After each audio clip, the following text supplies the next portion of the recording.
have in my family, we have three dogs all up. Like between my mum, sister, and I, we have three dogs all up. Two of them are brothers, and their names are Teddy and Bear. So it's like Teddy Bear. That is probably the lamest fun fact, but it's all that could come to mind. I love that. That is so I funny. know. And then we have this other dog. Her name's Jules. She's a rescue. She's like 7 years old, and all she does is like sit in the corner and bark all day long. Oh, what dog is she? She is the two brothers. They're toy cavoodles. What are cavoodles? Yeah. I don't know. But she is it King Charles Cavalier? Oh, yeah. Yeah, that's what she is. They're little barkers, aren't they? Yes. Like, I really want to get a dog and name, like, the dog, like, a human name. Yeah, so, like, Russell. But what about Cody? George. Cody, I wouldn't say is, like, I'd say it's actually a good mix. But we didn't want to give out, sorry, for context, Mikaela, my dog's name is Cody. But we didn't want to give our dog, like, a dog name, if that makes sense. My best friend has a dog and its name is George. I feel like that is such a human name. I love that. Just imagine, like, in the park and you're yelling, George, George, come here, and everyone's expecting, like, a toddler and it's actually a dog. I love that. I would like Simon. What a great dog name, Simon. Welcome to Our Student Edge, where we're answering your questions about student life and life in general. Welcome, Mikaela. Thanks for being here today. It's okay, I'm so excited to be here. Yeah, well, your question, or the question that we've had loads of Student Edge members write in and ask us is, should I go into full-time work after my undergraduate degree, or should I pursue further studies? Now, we feel like you'd be a really good person to answer this question because you are in the middle of your degree. I actually just graduated at the end of March. Yes, I know. So I did it a bit differently. I didn't go to a traditional uni. I just did it through an online institute, Monarch Institute, and I did marketing. It took me 2 years, and I have graduated with a diploma, so I finished that now. So glad that's done. I know it was probably very different to traditional uni, but like if that's probably easier than traditional uni, I would not have survived a day in uni because oh my God, that was rough. Well, I mean, I guess now that you've graduated, what's your personal feelings on it? Are you someone who's like, I really want to study some more? Or are you kind of just like, no, this was a really good, like, baseline and now I want to go and look for work? For me, I think that was a really good baseline. I don't have an interest in studying again. I didn't really have an interest in studying in the first place, but I mean, naturally, when you are young, like I think I started it when I was 19, you're having like a crisis about what you're doing in your life. And I'm like, I feel like you need to be doing something. So that's when I started my course, and I have finished, maybe I was 20 when I started actually. Either way, I was having a crisis in life and felt like I needed to be doing something. So I just naturally went to studying. Like, I don't know where else anyone goes when they do that. But anyways, it's so hard because I don't have like an exact answer for everyone, because I have been on like the end of like having full-time jobs, and then I've had a full-time job pretty much as soon as I came out of school at 18. I worked there for a year and a half, and I felt like I was actually just like exhausted after, because at the age of 18, like, you're so young. Even now, 22, I'm so young, and I've been working pretty much 6 days a week since I came back from my trip last year in October. And like even now I'm kind of like, I am burnt out. Like, it's just such a tough answer because you've been studying for so many years at that point. I think it's good to just take time and like really assess what you want to do, because either way it's a really big commitment. You could honestly after that period decide, oh my God, I want to take a break and I want to go travel. I want to take a break and I just want to work 3 days a week. Like, I just want to have time. So there's no like straight answer for it. You really just need to like take the time to think about what you want to do with your life, because, well, not with your life, in that moment of time, I mean, because you don't want to start like a whole extra thing of studying and be like, I'm actually exhausted. Like, I don't even have the energy to complete anything that I'm doing. So I think it's just about assessing how like you really feel, and like assessing also what you really want to do, because obviously when you're in uni, you still have freedom to travel and those kinds of things, but it's a lot more limited, because if you travel at this time, maybe you could push back when you're actually going to graduate and you don't know if that's what you want to do. So I think it's really just about like assessing your life and what you want to be doing in those moments and making sure that whatever you choose to do is like going to serve you and make you happy. I guess another thing as well, in terms of trying to decide whether you're going to study further, and obviously this is on the minds of a lot of us right now who have either already finished studying or are still currently studying, is like the cost involved as well. Because when I was at uni, I had a friend who did the same degree as me, and she went on to do her master's. And it sounded like the whole experience sounded really exciting, and it was a lot more hands-on kind of work involved, which sounded really enticing. But I think I can't remember how much it was. But once I heard how much that was going to be on top of my hex debt that I had already, I was like, I can't do it. It's not feasible. So I guess that's like another good thing to think about if you did want to continue your studies, because obviously there's been so much talk about, hex debts and repayments and, that kind of lingering over us even years after we finish graduating. I think I only properly looked at my hex debt, maybe it was like the beginning of this year, like after like a while, because I was too scared to look at it, and I was like, you know what, I just gotta rip the band-aid, and looked at it, and I was just, my heart like felt to the pit of my stomach, and I was like, I'm so glad I didn't take that master's, because this is already a lot to deal with. And like Mikaela said as well, like the hands-on experience you get from doing internships, or Emma, you spoke to Lois about translating the skills that you have from your casual or part-time job into a full-time one as well. To utilize that even further, I think is definitely something worth considering, and not to knock that. Yeah, definitely agree. Yeah. And I think as well, like, on Hexstat, like, it's so out of sight, out of mind. Like, when I was, like, studying, I was like, whatever, like, I'll pay it off one day. Like, I mean, I also just, like, I've looked at it a few times. I just can't deal with it. I'm just one of those people that I'm like, I just can't deal with this. So I'm just like, just don't think about it. Because if I think about it, I'll just, like, it's so annoying. And, like, now I'm, like, older and I'm like, oh, I've got a debt. And, like, I know everyone's like, it's the best debt you'll ever have, but I'm like, still debt. Yeah. Still debt. But I don't think debt makes anyone feel good. So someone being like, no, you ever have, like, thanks for letting me know that, but I still feel awful about the fact that I owe this.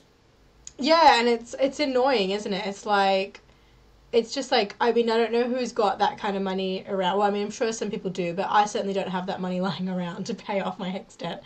So it's not being paid off. But I probably made things worse for myself, because I was one of those people who finished her undergrad degree and then continued studying. Did I think about the cost? No. So that's on me. But I also really wanted to do my honours. I don't know why I really wanted to do my honours. I just was, like, I had it in my head since high school that I'd really wanted to do my honours. And then when the time came, it was just like, yeah, I'm just going to do it. It was actually a great decision for me. I really wasn't ready to enter the workforce. I really didn't want to be working. I enjoyed my uni life and I wanted to prolong it. And for me personally, it was a good decision because I enjoyed my honours and I actually think I got a lot out of it. And it helped me get a job. It made me a better researcher. Like, I, wrote a 30,000 word dissertation, which is crazy looking back at it now. So I think, like, I was able to actually take a lot of those skills from my, additional studying into applying for a professional job, like even the topic that I was studying on, like multiculturalism and like post-colonial discourses, like I could take it to the work I'd done after. So I could, say like, okay, I studied this, I, spent a year researching, I'm able to research and deduct information and use it to da-da-da-da. Became a better writer as a result. Like, I was used to working on a huge writing project. So yeah, like for me, it was a really good decision because I loved what I was doing and I loved what I was studying, and it did help me get jobs afterwards. But I think as well, like, I feel like after you finish your undergrad, it's a really big commitment no matter what you do. I actually started, when I finished studying full stop. And I was then, had to look for a job, right? Couldn't just live off my parents for the rest of my life. I actually started working part-time because, lucky me, when I finished studying, it was the middle of COVID, so I couldn't leave the country. I really wanted to go and travel. Like, I think what you said, Mikaela, about like choosing to go and do something that's not full-time work or full-time study is such a good bit of advice, because I was like done, but I couldn't leave the country, like physically could not leave the country. So I was like, oh my gosh, what am I going to do? So I actually just started working part-time because I thought that was a little bit of an easier dip into working life, as opposed to just like starting something full-time. And I found that so much more like less taxing. Yeah, I so agree with the part-time, but like it doesn't even have to be in the field that you studied. Like you don't have to like finish uni and be like, okay, I immediately need to find a job in what I've been studying for the past 5 years. Like you can still keep working at the movie cinemas if you want. Like you can literally work wherever you want. You don't need to start the job immediately. Like at the end of the day, you've got your whole life to do it. And like even myself now, my internship at Student Edge actually finishes up next week. And I was like I was kind of trying to look for like a marketing role or something after this. But then I was like, you know what, I actually don't want to do that at all. I'm going to like keep my cafe job. I'm going to try find a retail job maybe. And I'm just going to like try and travel for the next couple of years, because like at the end of the day, I'm only 22. I will never be 22 and having these opportunities again.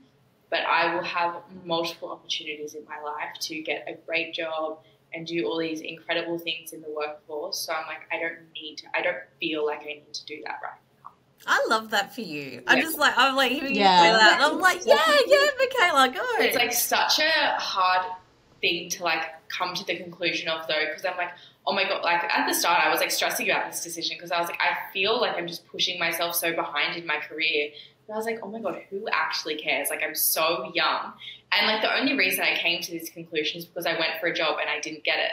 And then after I was like, you know what? I don't even want to be in the full-time work. Like I don't even want to work full-time right now. I just want to travel. Like I'm so young. Yeah, I love that so much. Like, I think there is a lot of pressure as well. Like, when you finish your undergrad, it's like, well, I've got to make a decision as to what I'm going to do now. Like, there has to be a next step. And I think it comes from the whole thing of, like, you finish primary school, you go to high school, you finish high school, you get a job, or you start studying, or you do something. It's like every phase of your life needs to be, like, mapped out almost. And it's like, no, you don't. Like, I constantly, maybe I shouldn't say this on a work series, but I constantly think about quitting my job and traveling. Just because I'm like, well, I mean, I don't want to disclose my age, but I'm 26 this year. And, like, that's not old, but, like, to me, it's like, oh my gosh, like, I have to start actually thinking about being, like, an actual adult eventually, right? And, like, when am I going to get a chance to trapeze around, like, a foreign country with no responsibilities?